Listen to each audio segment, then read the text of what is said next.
সেখান থেকে কি করবে না, পাবে না, খুঁজে পাবে না, তারা কোনো জিনিসই তারা সেখানে পাবে না। আল্লাহ বলছেন ফাহাল তারা মিন বাকিয়া, তুমি দেখবে সেখানে আর কোনো কিছুই খুঁজে পাবে না, অবশিষ্ট কিছুই থাকবে না।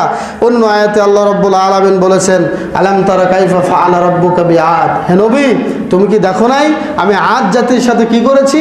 ইরমা যাতিল ইমাদ, তারা ইরাম গোত্রের ছিল এবং বিশাল লম্বা লম্বা বিশিষ্ট লোক ছিল।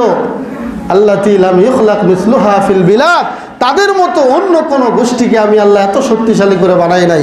সম্মানিত ভাইয়েরা, আমার মা ও বোনেরা, এবার আপনারা বলুন আল্লাহ রাব্বুল আলামিনের গজব এটা কি দুনিয়ার কোনো মানুষের ঠেকানোর ক্ষমতা আছে?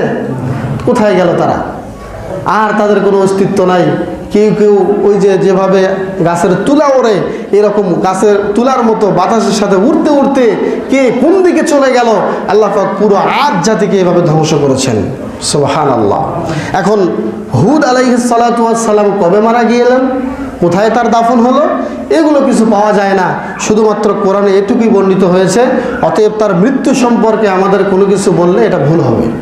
হাদিস কোরআনে কোথাও তার মৃত্যু সম্পর্কে কিছু পাওয়া যায় না। এখানে মূলত যে ঘটনাটি আমরা শুনলাম, যে ধ্বংস আল্লাহ তাদেরকে করলেন, এই ধ্বংসের কয়েকটি কারণ আছে। এতক্ষণ যাবৎ সামারি আমি টানছি। সেটি হলো, প্রথম নম্বর কারণ হলো তারা আল্লাহর অনুগ্রহ সমূহকে অবমূল্যায়ন করেছিল। আল্লাহ যে নিয়ামত দিয়েছিলেন এগুলো কি করেছে, অবজ্ঞা করেছে, অস্বীকার করেছে, অবমূল্যায়ন করেছে। দুই নম্বর গজব আসার কারণ হলো তারা আল্লাহর নিয়ামত সমূহকে চিরস্থায়ী ভেবেছিল। মনে করেছিল যে এই বিল্ডিং কোনোদিন ছেড়ে আমাদেরকে মরতে হবে না, মনে করেছিল এই সম্পদ আমাদের কোনোদিন ছেড়ে যাবে না, আজীবন আমরাই থেকে যাব। এইরকম ধ্যান ধারণা আজকেও আমাদের মুসলিম সমাজে আছে নাকি নাই? এমনভাবে কাজ করতেছি, চলাফেরা করতেছি, ঘর বাড়ি বানাচ্ছি, মনে হচ্ছে আর মরবো টরবো না, আসছি দুনিয়াতে আজীবন থেকেই যাব।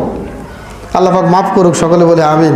এরপরে আল্লাহর গজব থেকে বাঁচার জন্য বিভিন্ন কল্পিত কোনো উপাস্য এবং বানানো কিছু মাবুদ তারা বানিয়ে তাদের পূজা শুরু করেছিল। এটা হচ্ছে 3 নম্বর কারণ। 4 নম্বর আরেকটি কারণ হলো তারা নবীকে মিথ্যা প্রতিপন্ন করেছিল। এগুলি ছিল ধ্বংস হওয়ার মূল কারণ। আরও একটি কারণ ছিল তারা আল্লাহর গজব থেকে তারা নির্ভীক হয়ে গিয়েছিল। মানে আল্লাহ যে গজব দিতে পারে এটা তারা স্বীকারই করতো না। ওই যে বারবার বলতেছে দে আজাব, আগে গজব আন, আগে দে আজাব, তারপরে তোকে বিশ্বাস করব।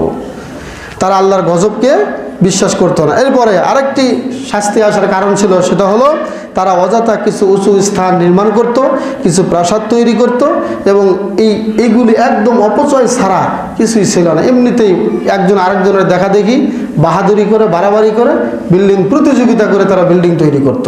আজকেও কিন্তু সমাজ